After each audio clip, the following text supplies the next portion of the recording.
నమస్తే అండి. గత వారం రోజులుగా హైదరాబాదు హైడ్రా అని కలవరిస్తోంది.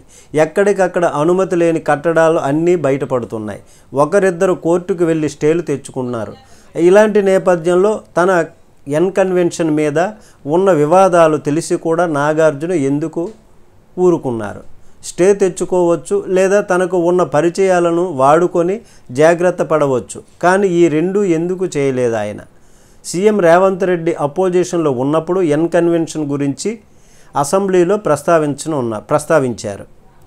అయితే కాబట్టి ఆయన ఖచ్చితంగా ఇప్పుడు మద్దతు ఇవ్వలేరు. మరి ఈ సంగతి నాకు ఊహించలేదా?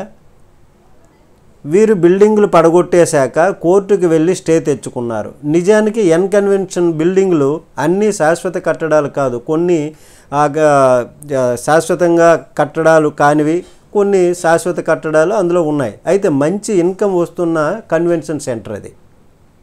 ప్రభుత్వాలు మారాయని తెలుసు, రెండు చోట్ల అనుకూల ప్రభుత్వాలు లేవని కూడా తెలుసు.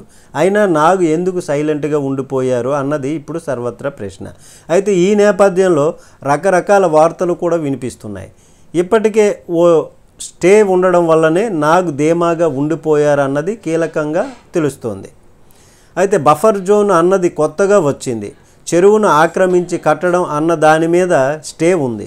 ఈ రెండు కారణాల వల్ల నాగు ధీమా పడినట్లు తెలుస్తోంది.